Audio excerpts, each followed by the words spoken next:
নবীর দরবারে এসে বললেন, ইয়া রাসূলুল্লাহ, ইয়া হাবিবাল্লাহ, খাত্তাবের বেটা ওমর খোদা তরবারি নিয়ে এগিয়ে আসছে। ইয়া রাসূলুল্লাহ, ইয়া হাবিবাল্লাহ, হুজুর অবপরিবেশটা ভালো নয়, দুই বগলে দুইজনকে নিয়ে আসছে, কারো পা মাটিতে ঠেকে নাই, শূন্যে ভাসিয়ে নিয়ে আসছে, হাতে খোলা তরবারি। ইয়া রাসূলুল্লাহ, ইয়া হাবিবাল্লাহ, আপনি আমাদেরকে অনুমতি দিন, ওমর আপনার কাছে পৌঁছানোর আগে, ওমর আপনার উপরে আঘাত করার আগে আমরা তার সামনাসামনি হয়ে তাকে ধরাশায়ী করে দিতে চাই, ওমরের কেল্লা খতম করে দিতে চাই, ওমরকে আমরা পৌঁছাতে দেব না। হুজুর আপনি আমাদেরকে অনুমতি দেন। আল্লাহ নবী সাহাবায়ে-কেরামেরা এই কথা যখন নবীর কাছে জানালেন, আমার রাসূলুল্লাহ সাহাবাদেরকে একটু ধমক দিলেন, দিয়ে বললেন, তোমরা যে যেখানে আছো ওইখানেই থাকবে, খবরদার এক পা নড়াচড়া করবে না। আমি আমেনার বেটা, আমি আল্লাহর আখিরি পয়গম্বর, আমি আল্লাহর প্রিয় বন্ধু, আজ আমি সিদ্ধান্ত নিয়েছি খাত্তাবের বেটা ওমরের মোকাবেলা করা, খাত্তাবের বেটা ওমরের সামনাসামনি হওয়ার জন্য আজ আমি আমেনার বেটা তৈরি, আমি ওমরের সামনাসামনি করব, আমি ওমরের মোকাবেলা করব, ওমর আমার সামনাসামনি হবে, তোমরা কেউ খবরদার কদম উঠাবে না। আল্লাহ নবী সাহাবাদের মনগুলো খারাপ হয়ে গেল, তারা মনটা ভেঙে গেল, তারা ভাবলো আজ নিশ্চিত আমাদেরকে প্রিয় নবীকে হারাতে হবে। উমরের সামনাসামনি হওয়া মানে, উমরের তরবারি মানে, আর আমরা রাসূলকে পাবো না, আজ আমাদের কাছ থেকে নবী মাইনাস হয়ে যাবে। না না না, নবী যতই বলুক না কেন, নবী সাহাবারা নিজেদের ভেতরে এই সিদ্ধান্তে তারা পৌঁছে গেল, নিজেদের মধ্যে তারা আলোচনা করে সিদ্ধান্ত নিয়ে ফেলল, ও প্রিয় নবী সাহাবায়ে-কেরামেরা, আল্লাহর নবী যতই বলুক না কেন, ওমর আমার নবীর কাছে আসার পরে যদি বেগতিক কিছু দেখতে পাই, ওমরের ভাবভঙ্গি যদি খারাপ হয়, তাহলে আমরা আমাদের জীবন বাজি রেখে আমরা ঝাঁপিয়ে পড়ব, আমাদের জীবন থাকতে আমরা আমার প্রিয় হাবিবের উপরে এক চুল পরিমাণ আঘাত আসতে দেব না। নবী সাহাবারা সিদ্ধান্তে অবিচল, সবাই অবাক হয়ে তাকিয়ে আছে। খাত্তাবের বেটা ওমর বোনার বোনাইকে দুই বগলে ধরে আল্লাহ নবীর কাছে গিয়ে পৌঁছালেন। হাদিস শরীফে এসেছে, ওমর পৌঁছানোর পরে আমার নবী পাকের নূরানি চেহারার দিকে মাত্র একবারই তাকিয়েছে, দ্বিতীয়বার তাকাবার মতো সুযোগ হয় নাই। একবারের পর দ্বিতীয়বার, তৃতীয়বার, চতুর্থ, পঞ্চম, ষষ্ঠ, সপ্তম, অষ্টম, নবম, দশম যতবার তাকিয়েছে, ওমরের লক্ষ্যটা রাসূলুল্লাহর নূরানি চেহারার পরিবর্তে আমার নবীর কদমের উপরে লক্ষ্য রেখেছে। এ জওয়ান যুবকেরা, ও হরিয়ারপুরের মা বোন, বেটি বৌমারা, ওমর আল্লাহ নবীর কাছে অনেক ঘটনাই হয়েছে, সারাংশে বলছি, ওমর আমার নবীর দিকে লক্ষ্য করে, আল্লাহর হাবিবের প্রিয় হাবিবের দিকে লক্ষ্য করে দুহাত বাড়িয়ে দিলেন, ইয়া রাসূলুল্লাহ, ইয়া হাবিবাল্লাহ। ওমর এই দিকে লক্ষ্য করে বললেন, হাতি ইয়াদাক উবায়ুকা ইয়া রাসূলুল্লাহ, ও আল্লাহর আখিরি পয়গম্বর গো আল্লাহর প্রিয় হাবিব আজ আমি ওমর আপনার কাছে এসেছি আমার দুহাত লম্বা করে দিলাম ইয়া রাসূলুল্লাহ ইয়া হাবিবাল্লাহ আমি ওমর আমার হাতটা ধরে আমাকে আপনি ঈমানের কলেমা পড়িয়ে দিন আমি আপনার কাছে ঈমানের কলেমা পড়তে চাই আমার জীবনটাকে শুধরে নিতে চাই ইয়া রাসূলুল্লাহ ইয়া হাবিবাল্লাহ ও আল্লাহর আখিরি পয়গম্বর এই ওমরের তরবারি নাঙ্গা তরবারি বাহির করেছিলাম আল্লাহর রাসূলের গর্দান কাটার জন্য আল্লাহর প্রিয় হাবিবের মাথা কাটার জন্য আজ সেই খাত্তাবের বেটা ওমরের তরবারি নিয়ে শপথ করলাম ইয়া রাসূলুল্লাহ ইয়া হাবিবাল্লাহ ওমরের তরবারি যেমন চলছিল তার চাইতে আরো তীক্ষ্ণ গতিতে চলবে ওমরের তরবারি বন্ধ হবে না ওমরের তরবারি থেমে যাবে না ইয়া রাসূলুল্লাহ ইয়া হাবিবাল্লাহ ওমরের তরবারি চলবে তবে ওই তরবারি নবীর বিরুদ্ধে নয় নবীর গর্দানে নয় খাত্তাবের বেটা ওমরের তরবারি আজ থেকে ব্যবহার হবে আমার আখিরি পয়গম্বরের নিরাপত্তা দেওয়ার জন্য আরো জোরে বলা যাবে না ওমর আমার রাসূলুল্লাহর কাছে ইসলাম কবুল করে নিলেন সেদিন ওমর আমার নবীকে তিনটি কথা জিজ্ঞাসা করেছিলেন কলেমা পড়ে মুসলমান হওয়ার পরে তিনটি কথা আমার নবীর কাছে জিজ্ঞাসা করেছিলেন এক নম্বরে ওমর আমার নবীকে বললেন ইয়া রাসূলুল্লাহ ইয়া হাবিবাল্লাহ আমি স্রষ্টা হিসাবে যে রবকে মেনে নিয়েছি যে মালিককে বিশ্বাস করেছি আমার স্রষ্টা হিসাবে যে আল্লাহর উপরে ঈমান এনেছি হুজুর আমার মালিক আমার রব আমার আল্লাহ সত্য না মিথ্যা আল্লাহর প্রিয় হাবিব বললেন বাবা ওমর ও বাবা ওমর তুমি যে রবকে মেনেছো যে স্রষ্টার উপর ঈমান এনেছো তিনি হলেন বারহাক সত্য কুল হুয়াল্লাহু আহাদ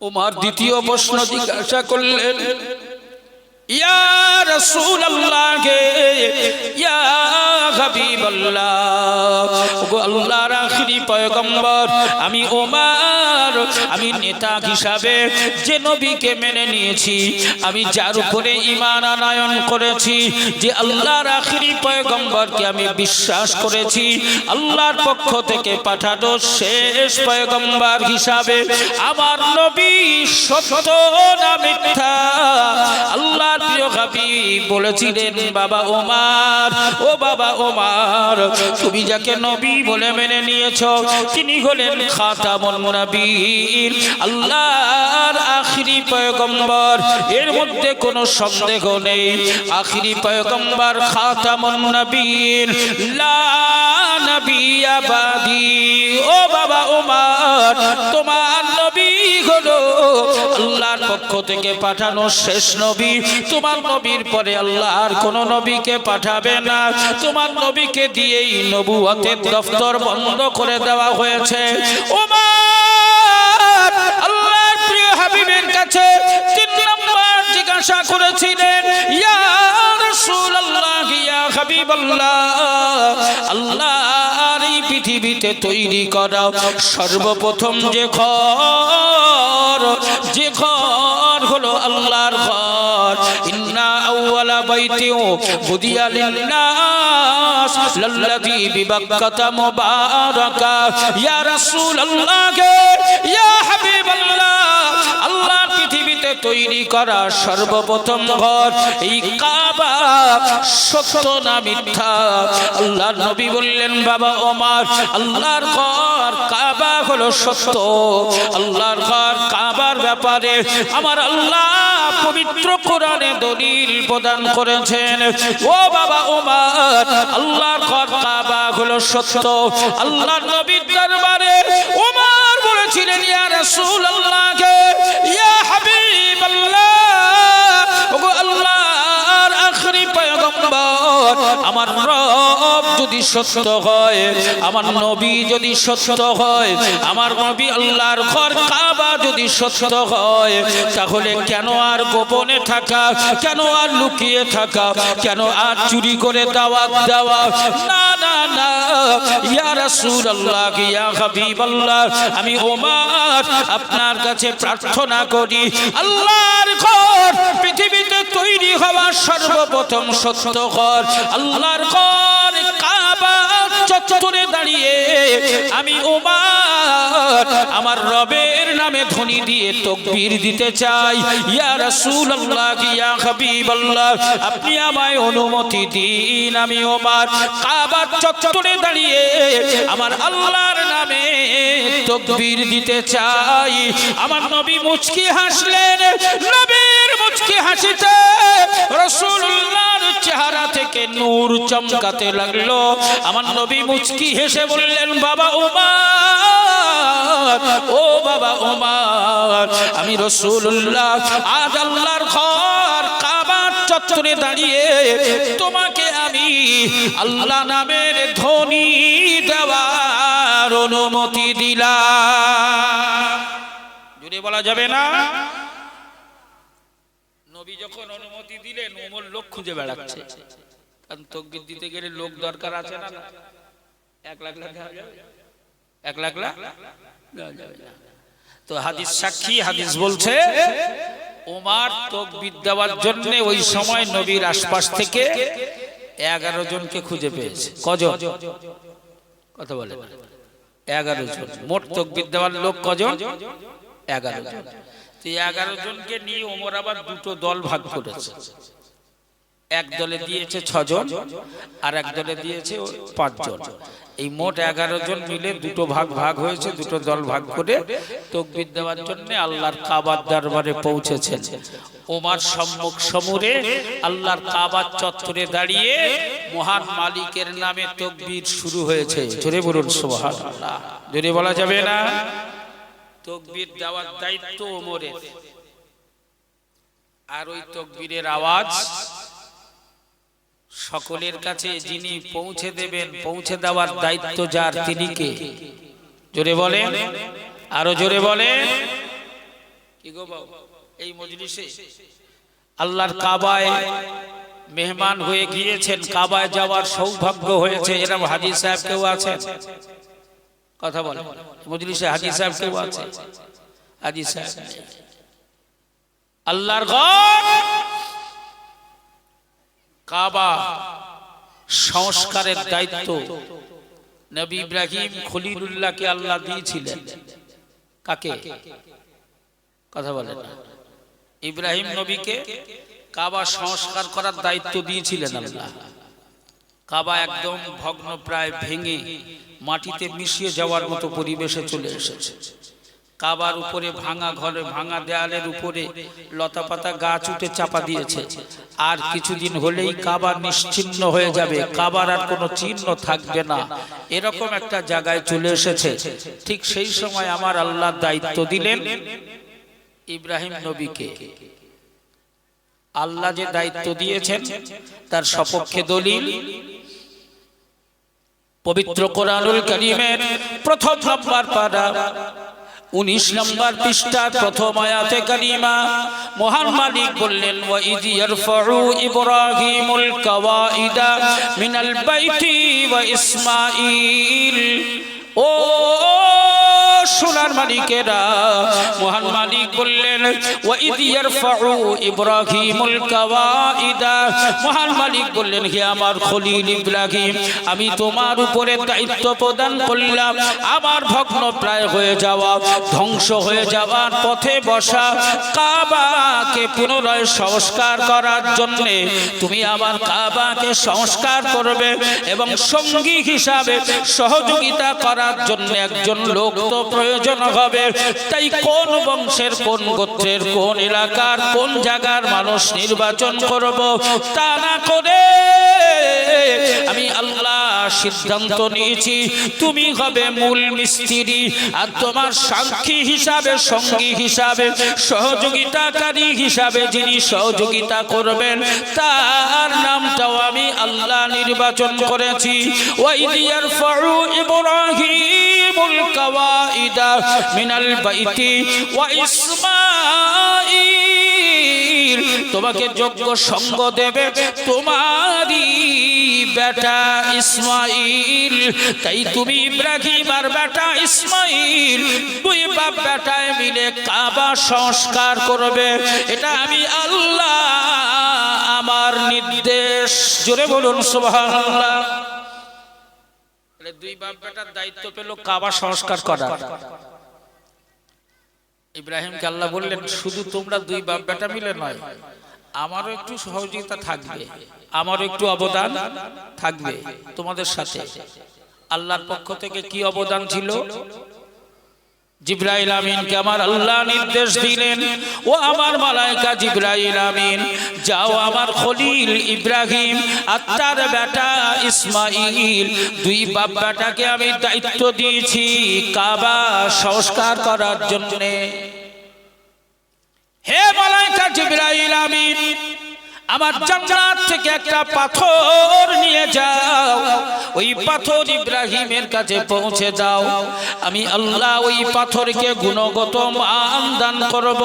আমি আল্লাহর পক্ষ থেকে ওই পাথরকে এমন গুণগত মান দেওয়া হবে, পৃথিবীর জমিনে ওই পাথর নিয়ে যাওয়ার পরে আমার ইব্রাহিমের সাথে লিফটের মতো আচরণ করবে। আমার ইব্রাহিমের যখন যেমন দরকার হবে 1 ফুট উপরে ওঠার দরকার হলে ওই পাথর অটোমেটিক 1 ফুট উপরে উঠবে এবং শূন্যে আমার ইব্রাহিমকে ভাসিয়ে রাখবে। ইব্রাহিমের যখন 2 ফুট উপরে ওঠার দরকার হবে ওই পাথর ইব্রাহিমকে শূন্যে 2 ফুট উঁচুতে দাঁড় করিয়ে দেবে।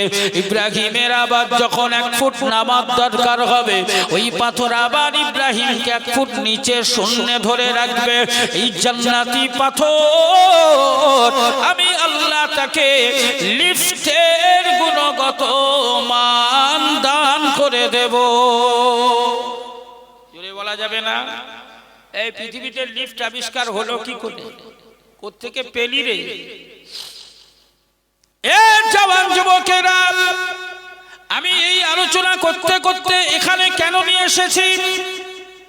নবী ইব্রাহিম আর ইসমাঈল দুই বাপ বেটা যখন কাবা সংস্কার করা হয়ে গেল, কাবা পুনরায় তৈরি করা হয়ে গেল, নবী ইব্রাহিম রবের দরবারে লক্ষ্য করে বললেন, রব্বানা, আমার মালিক, তাকাব্বাল মিন্না ইন্নাকা আনতাস সামিউল আলিম ওয়া তুব আলাইনা ইন্নাকা আনতাত তাওয়াবুর রহিম। আমার মালিক, তুমি আমায় দায়িত্ব দিয়েছিলে, আমি সেই দায়িত্ব পালন করেছি, মাত্র তোমার নির্দেশ পালন করেছি, তোমার ঘর সংস্কার করেছি, দয়া করে কবুল করে নাও, মেহেরবানি করে কবুল করে নাও।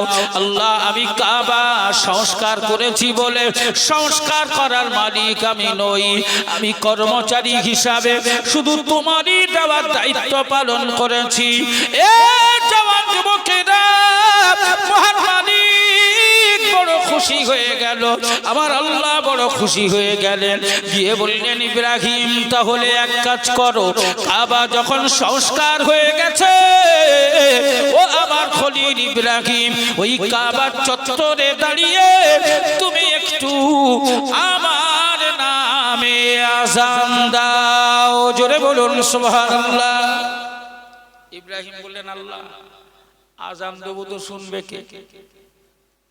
আমি যে আযান দেবো, এখানে তো লোকজন কিছু নেই, লোকালয় নয়, জনবসতি নেই, ঘর বাড়ি নেই, তো আমার আযান শুনবে কে? আল্লাহ বললেন, ইব্রাহিম, আযান দেওয়ার দায়িত্ব হলো তোমার, আর ওই আযানের ধ্বনি পৌঁছে যাওয়ার দায়িত্ব আমি আল্লাহ আমার। জোরে বলুন সুবহানাল্লাহ। সেদিন ইব্রাহিম নবীর আযান আমার আল্লাহ পাক পৌঁছে দিয়েছিলেন। ওই ইব্রাহিম খলিলুল্লাহর আযান যাদের কানে আমার আল্লাহ পৌঁছে দিয়েছিলেন, ওই আযানের ধ্বনি শোনার সৌভাগ্য যাদের হয়েছিল, তারাই তো পৃথিবীর জমিনে আল্লাহর কাবার মেহমান হয়ে হজ মোবারক আদায় করে হাজী হওয়ার সুযোগ পেয়েছে। জোরে বলুন সুবহানাল্লাহ। তাহলে আমাদের দায়িত্ব হলো শুধু বলা, আমাদের দায়িত্ব হলো বলা, পৌঁছে দেওয়ার দায়িত্ব কার?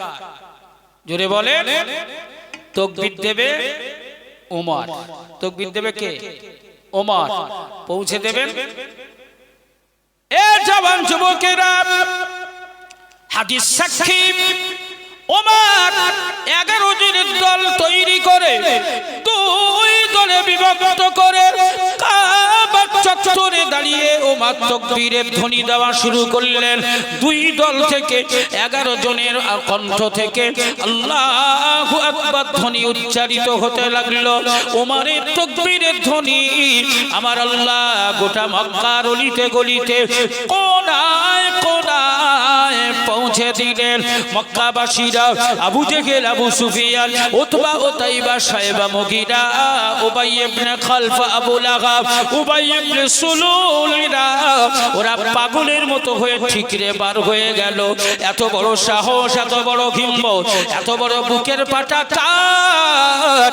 কে আল্লাহ নামের ধ্বনি দিয়ে তাকবীর দেয়? চারিদিক থেকে বেরিয়ে পড়ল এ হরিহরপুরের মা বোন, বেটি, বৌমারা, ও সোনার মানিকেরা, আমার জওয়ান যুবকেরা, সবাই চারিদিক থেকে হই হই করে বেরিয়ে এলো। কার এত বড় বুকের পাটা, কার এত বড় হিম্মত, কার এত বড় সাহস যে তাকবীরের ধ্বনি দেয়? এ জওয়ান যুবকেরা সবাই চারিদিক থেকে বেরিয়ে আল্লাহর কাবার দিকে তাকানোর সাথে সাথে সবাই লক্ষ্য করে দেখলো খাত্তাবের বেটা ওমর সম্মুখ সমরে। ওমরের চেহারা দেখে সবাই যেন ভড়কে গেল। তারা আর কেউ মাথা উঁচু করলো না, সকলের মাথা নিচু হয়ে গেল। সবাই বাড়ির পথে ফিরে গেল। ওমরের সামনাসামনি হওয়ার মতো হিম্মত কারণেই তাই আজ আমি আপনাদের জবান দিয়ে আমার সেই মহান মালিকের নামের ধ্বনি শুনতে চাই। বুঝতে পেরেছি? আমার সেই মালিকের নামে তাকবীরের ধ্বনি একটু শুনতে চাই। পারবো সবাই? আমরা সবাই ওমরের উত্তর শুনি না? ওমরের যা ওমর যে তাকবীর দিয়েছিল, আজ এখান থেকে আমরা সেই তাকবীরের ধ্বনি দেব।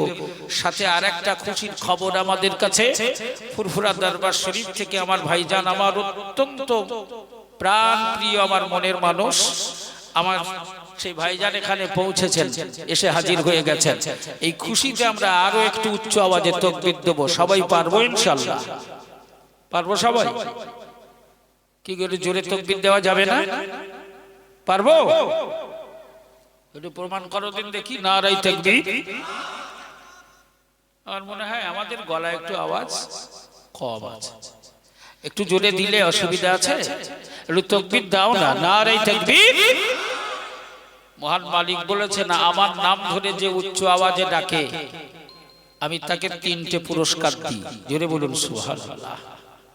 1 নম্বরে আল্লাহ বললেন, আমি সৃষ্টি করেছি, আমার সৃষ্টি আমাকে রব হিসাবে মেনে নিয়ে আমার নামে তাকবীর দিচ্ছে এবং আমার দেওয়া জীবনের সবটুকু শক্তি ব্যয় করে ক্ষমতা দিয়ে আমাকে ডাকছে। এর জন্য প্রথমত আমি আল্লাহ তাদের উপরে খুশি হয়ে যাব। জোরে বলুন সুবহানাল্লাহ। দ্বিতীয় নম্বরে আমার নামে উচ্চ আওয়াজে যারা তাকবীর দেবে আমি প্রথমত খুশি হব, দ্বিতীয়ত তাদের জীবনের গুনাহগুলোকে মাফ করে দেব। জোরে বলুন সুবহানাল্লাহ। আর 3 নম্বর পুরস্কার হিসাবে যারা আমাকে উচ্চ আওয়াজে ডাকবে, আমার দেওয়া শক্তি ব্যয় করে ডাকবে, তাদেরকে আমি 3 নম্বর পুরস্কার হিসাবে তাদের মহামূল্যবান সম্পদ ঈমানটাকে আমি আল্লাহ মজবুত বানিয়ে দেব। জোরে বলুন সুবহানাল্লাহ। তাই আমরা সবাই মিলে একটু তাকবীরের ধ্বনি আল্লাহর দেওয়া সর্বশক্তি দিয়ে আল্লাহকে ডাকবো। সবাই মিলে একটু ডাক দেন, নারে তাকবীর, নারে তাকবীর, নারে তাকবীর। আওলাদে মুজাদ্দিদুজ জামান, আওলাদে মুজাদ্দিদুজ জামান জনাব ভাইজান হুজুর কিবলা, জনাব ভাইজান হুজুর কিবলা, নারে তাকবীর। প্রাণ ভরে আমার রাসূলুল্লাহর শানে একবার মুহাব্বতে দরুদ শরীফ আল্লাহুম্মা।